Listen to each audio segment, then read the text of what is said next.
ውድ ቻናላችን ቤተሰቦች እንኳን ውድ ቻናላችን በደህና መጣችሁ። አሁንም ሊቨርፑልን በተመለከቱ ዘገባዎች ተመልሼ መጥቻለሁ። በዛት የምንመለከታቸው ሊቨርፑሎች ከ226,000 ፓውንድ በላይ ለዲያጎ ጆታ መታሰቢያ እንግዲህ ብር መሰብሰባቸውን ይፋ አድርገዋል። ከዚህ በተጨማሪ ፊሊፕ ላሃም በፍሎሪያን ቪርትዝ ዙሪያ የሰጠው አስተያየት አለ። ዛሬ የሚደረጉ ጨዋታዎችም አሉ። እነዚህም በቆይታችን የምንመለከት ይሆናል። እስከ መጨረሻው ደቂቃ ድረስ አብራችሁኝ እንድትቆዩና እንድትከታተሉት በአክብሮት ጋብዛለሁ። ሰብስክራይብ፣ ላይክ፣ ሼር እያደረጋችሁም የቻናሉ ቤተሰብ እንድትሆኑም በአክብሮት ጠይቃለሁ። እንደዚሁም ወደ ሁለተኛው ቻናላችንም እየሄዳችሁ ፕሮግራሞችን እየተከታተላችሁ ሰብስክራይብ፣ ላይክ፣ ሼር እንድታደርጉ በአክብሮት እጠይቃለሁ። አሁን በቀጥታ ወደ ያስኩላችሁ ጉዳዮች እገባለሁ። በመጀመሪያ የምንመለከተው ዛሬ የሚደረጉትን ጨዋታዎች ይሆናሉ።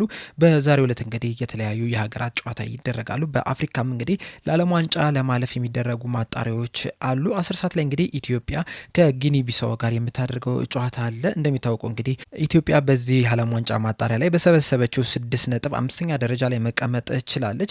ጊኒ ቢሳው በአንጻሩ ደግሞ በ10 ነጥብ 4ኛ ደረጃ ላይ መቀመጥ የቻለች ሀገር ነችና 4ኛና 5ኛ ላይ የተቀመጡት ሀገራት እንግዲህ የሚያደርጉት ጨዋታ ነው። ኢትዮጵያም እንግዲህ ከዚህ ጥሩ ነጥብ ትሰበስባለች ብለን ተስፋ እናደርጋለን። ይህንን ጨዋታ እንግዲህ የግድ ማሸነፍ መቻል አለባት። በእርግጥ ለዓለም ዋንጫ ለማለፍ እንግዲህ ያን ያህል ትልቅ ተስፋ ያላት አይደለችም። ምክንያቱም እንግዲህ አንደኛ ደረጃ ላይ የተቀመጠችው ኢጂፕት በ20 ነጥብ ነው እየመራች ያለችው እና ከኢትዮጵያ እንግዲህ በ14 ነጥቦች በልጣን የተቀመጠችው። ሁለተኛ ደረጃ ላይ የተቀመጠችው ቡርኪና ፋሶ ደግሞ ከኢትዮጵያ በ9 ነጥቦች በመብለጥ እንግዲህ ሁለተኛ ደረጃ ላይ መቀመጥ የቻለች ሀገር ነችና በእነዚህ የአፍሪካ ሀገራት ማጣሪያ እንግዲህ በአንድ ምድብ ውስጥ 6 ቡድኖች አሉ። አንደኛ ደረጃን ይዞ ያጠናቀቀ ቡድን ቀጥታ ወደ ቀጣይ ዙር ያልፋል። ሁለተኛ ደረጃ ላይ የተቀመጠው ደግሞ ከሌሎች ሁለተኛ ደረጃ ላይ ካጠናቀቁ ቡድኖች ጋር እንግዲህ ይታይና ነጥቡ ወደ ቀጣይ ዙር ሊያልፍ የሚችልበት እድል ይኖራል። ኢትዮጵያም ወደ ቀጣይ ዙር ለማለፍ ከፈለገች እንግዲህ ሁለተኛ ደረጃን ይዛ ማጠናቀቅ መቻል አለባት። የሚቀርባት እሱ ስለሆነ ማለት ነውና ያንን ነገር ለማድረግ ደግሞ ቀሪዎቹን ጨዋታዎች የግድ ማሸነፍ አለባት። እንደዚሁም ደግሞ ቡርኪና ፋሶችም እንግዲህ ቀሪዎቹን ጨዋታዎች የግድ መሸነፍ መቻል አለባቸው። ኢትዮጵያ እንግዲህ በዚህ ሰዓት ላይ 5ኛ ደረጃ ላይ ተቀምጣለች። ቅድም እንደነገርኳችሁ ከጅቡቲ በመብለጥ ነው 5ኛ ደረጃ ላይ የተቀመጠችው። ሌሎቹ ቡድኖች እንዳለ ግን ኢትዮጵያን ይበልጧታል ማለት ነውና ኢትዮጵያ ዘንድሮ እንግዲህ ወደ ቀጣይ ዙር የማለፍ ቻንሷ በጣም የጠበበ ነው። ነገር ግን የቀሩትን ጨዋታዎች እንግዲህ ጥሩ እንቅስቃሴ ያደረጉ ለቀጣይ ለሚኖሩባት ጨዋታዎች ራሷን በደንብ ማስተካከል መቻል አለባት። ይህ ብቻ አይደለም የዓለም ዋንጫ የሚካሄደው ከዚህ በኋላም እንግዲህ የተለያዩ የዓለም ዋንጫዎች አሉ፣ የተለያዩ የአፍሪካ ዋንጫዎች አሉና የራሷን ቲም የምትገነባበት ልክ እንደ በፊቱ ወደ አፍሪካ ዋንጫ ስታልፍ እንደሄደችበት መንገድ እንግዲህ እንድትሄድ ካሁኑ ማመቻቸት ያለባት ይመስለኛልና ይህ ተጠባቂ ጨዋታ ነው። ያንንም ጨዋታ እንድታዩትም ጋብዛችኋለሁ። ሌላኛው የሚደረገው ጨዋታ ደግሞ ጅቡቲን ከግብጽ ጋር ያገናኘ ጨዋታ ነው። ይህ እንግዲህ 1 ሰዓት ላይ የሚደረግ ጨዋታ ነው። በዚህ ጨዋታ ላይም እንግዲህ ሞሐመድ ሳላህ ይሰልፋል ተብሎ ይጠበቃል።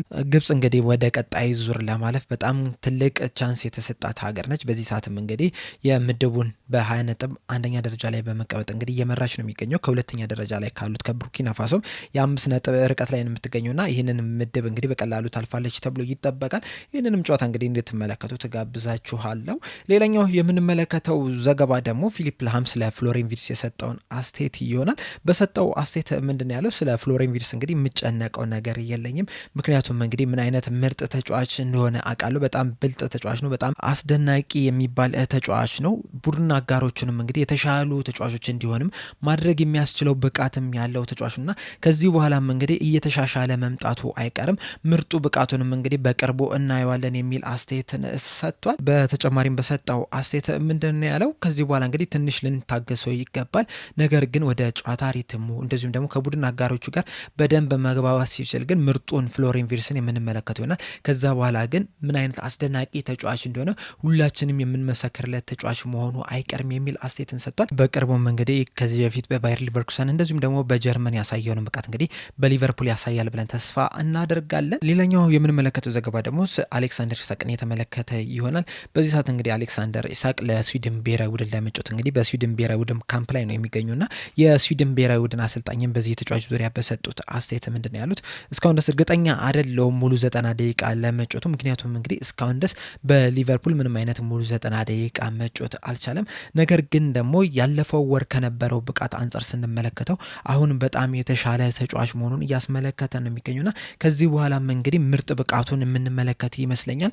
ባለፈው እንግዲህ ከቼልሲ ጋር በተደረገው ጨዋታ ላይ ምርጥ የሚባል አሲስትን ማስመዝገብ ችሏልና በዚህ በብሔራዊ ቡድን ቆይታውም እንግዲህ ጎሎችን አሲስት ማድረግን ይጀምራል ብዬም ተስፋ አድርጋለሁ። በእርግጥ በጣም ከባድ የሚባል ጊዜ ነው ያሳለፈው። ምክንያቱም እንግዲህ የቅድመ ውድድር ዝግጅት ጨዋታዎችን አለማድረግ ተጫዋች በጣም ከባድ ነው። ምክንያቱም እንግዲህ በቅድመ ውድድር ዝግጅት ጨዋታዎች ላይ 6 ሳምንት ኖርማል ትሬኒንግ ታደርጋለህ። ከዛ በኋላ ደግሞ 3 ሳምንቱን ደግሞ በጣም ጠንካራ ትሬኒንግ ነው የምታደርገው። ከዛ በኋላ ነው እንግዲህ ለጨዋታ ዝግጁ የምትሆነው። እነዚህ ነገሮች እንግዲህ አምልጠውታል። ስለዚህም ወደዛ ብቃት ለመምጣት ወደ ማች ፊትነሱ ለመምጣት እንግዲህ ከፍተኛ ጥረት እያደረገ ነው የሚገኘው። ሊቨርፑሎችም እንግዲህ በጣም በጥሩ ሁኔታ ነው እየያዙት የሚገኙትና እስካሁን ድረስ በጥሩ ሁኔታ እዚህ ብቃት ላይ እንዲደርስ አድርጎታል። ከዚህ በኋላም እንግዲህ እኛም ያንን ነገር መልሰን የምናደርግ ይሆናል።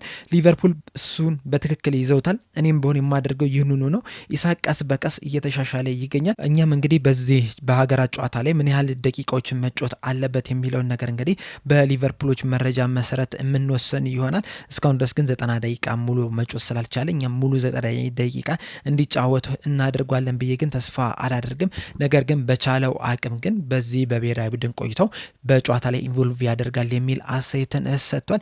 የብሔራዊ ቡድን አሰልጣኝ እንደዚህ አይነት ነገሮችን ሲናገር መስማት በጣም ደስ የሚል ነገር ነው። ምክንያቱም እንግዲህ ከዚህ በፊት በተደጋጋሚ እንደተመለከትነው ከሆነ የክለብ አሰልጣኞች የክለብ አመራሮች ከብሔራዊ ቡድን አመራሮች ጋር ግን እንደዚህ ተዋህደው ሲሰሩ አልተመለከትንም። የክለብ አሰልጣኞች የሚወስኑት ሌላ፣ እንደዚሁም ደግሞ የሀገራት አሰልጣኞች የሚወስኑት ሌላ፣ ለራሳቸው የሚጠቅማቸው ነው እንጂ ለተጫዋቹ ምንድነው የሚጠቅመው የሚለውን ነገር እንግዲህ አንድ ላይ ሲወስኑ አልተመለከትምና በሊቨርፑልና በስዊድን መካከል ግን ያለው አሁን ላይ ግንኙነታቸው እንግዲህ በጣም የሚያስደስት ነው። ለአሌክሳንደር ኢሳቅም እንግዲህ በጣም ጥሩ የሚባል ነው። ምክንያቱም እንግዲህ ይህ ተጫዋች ምን አይነት ትልቅ ተጫዋች እንደሆነ ምን አይነት ጥቅም መስጠት እንደሚችል ለክለብም ይሁን ለብሔራዊ ቡድን ሁላችንም የምናውቀው ነገር ነውና እዛ ደረጃ ላይ እንዲደርስ ምርጥ ብቃቱ ላይ እንዲደርስ እንግዲህ ሁለቱም አካላቶች በጣም በተግባባ ሁኔታ በጣም በጥሩ ሁኔታ እንግዲህ እየሰሩ ይገኛሉ። በቅርቡ እንግዲህ እዛ ምርጥ ብቃቱ ላይም እንደሚገኝም ተስፋ እናደርጋለን። በስተመጨረሻ የምንመለከተው ደግሞ ሊቨርፑሎች ከ226,000 ፓውንድ በላይ መሰብሰብ ችሏል እየተባለ ይገኛል።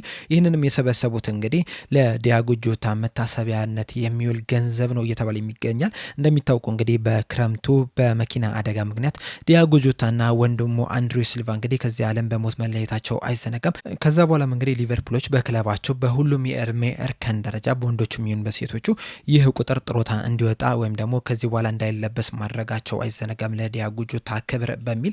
ነገር ግን ከዛ በኋላም እንግዲህ የተለያዩ ነገሮች በስሙ እንደሚደረጉ ሲናገሩ ነበረ።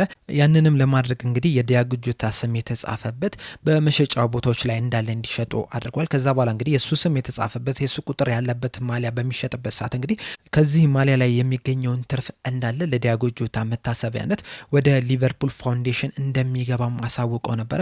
አሁን ላይ እንግዲህ ከዛ ሽያጭ ከዛ ትርፍ እንዳለ ተሰብስቦ ምን ያህል ገቢ እንደተገኘም ይፋ ተደርጓል። ሊቨርፑሎች እንግዲህ እንዳሳወቁት ከሆነ 226,995 ፓውንድ መሰብሰባቸውን ይፋ አድርጓል። ይህም የተሰበሰበው ገንዘብ እንግዲህ ግራስሩት ላይ ለመስራትና የኮሚኒቲ ፕሮግራሞችን ሜንቴን ለማድረግም ይውላል እየተባለ ይገኛል። ከዚህ በተጨማሪም እንግዲህ ከዚህ በኋላም የሚሰበሰበው ብርም እንዳለ እንግዲህ በቋሚነት ዲያጎ ጆታ የሚታሰብበትን ነገር ለማድረግም እቅዳቸው ውስጥ እንዳለም እየተነገረ ይገኛል። ይህም ነገር እንግዲህ ከቤተሰቦቹ ከሚስቱ ጋር በመሆን አንድ ላይ ነው የሚሰሩት እየተባለ ይገኛል። ነገር ግን ይህ ቋሚ ነገር ምንድን ነው የሚለው ነገር እስካሁን ድረስ አልታወቀም። የተለያዩ ነገሮችን እየተመለከቱ ይገኛሉ። ከዛ በኋላ ግን አንዱን መርጠው ቋሚ የዲያጎ ጆታ መታሰቢያ ያደርጉታል እየተባለ ይገኛል። ይህ ነገር እንግዲህ እንደ ሊቨርፑል በጣም የሚያስመሰግናቸው በጣም የሚያስደንቃቸው ነው። ምክንያቱም እንግዲህ ዲያጎ ጆታ በሊቨርፑል ቤት በቆየበት ሰዓት እንግዲህ በጣም የሚወደድ ተጫዋች ነው የነበረው፣ የሚወደድ ስብዕና ያለውም ሰው ነው የነበረው እና እንደዚህ አይነት ነገር ማድረጋቸው በጣም የሚያስደስት ነገር ነው። ከዚህ በፊት እንግዲህ እንደነገርኳችሁ የቀሪው የ2 ዓመት ኮንትራት ሙሉ ለሙሉ ሂሳቡ ደሞዙ እንዳለ ለቤተሰቦቹ እንደተከፈለ ከዚህ በፊት በወጡት መረጃዎች እንግዲህ ይፋ ተደርጓል። አሁን ላይም ደግሞ ይህን ያህል ገንዘብ ተሰብስቦ የተሰበሰበው ገንዘብ ደግሞ ለጥሩ ነገር እንዲውል እየተደረገ ነው የሚገኘው። ከዚህ በኋላም ይህ ነገር እንደሚቀጥልም ተናግሯል። በጠቃላይ እንግዲህ ለዛሬ ያስኮላችሁ መረጃዎች እነዚህን ይመስሉ ነበረ። በቀጣይ በሌላ እስከምንገናኝ ድረስ እኔ እዚህ ላይ አበቃው። ሰብስክራይብ፣ ላይክ፣ ሼር ማድረግ እንዳትረሱ። በእነዚህ ባነሳናችሁ ነጥቦች ላይ ያላችሁን ሀሳብ እንዳለ ኮሜንት ሴክሽን ላይ በመጻፍ አሳውቁኝ። ወደ ሁለተኛው ቻናላችንም እየሄዳችሁ ሰብስክራይብ፣ ላይክ፣ ሼር እንድታደርጉ በአክብሮት እጠይቃለሁ። በቀጣይ እስከምንገናኝ ቸር ያቆየን።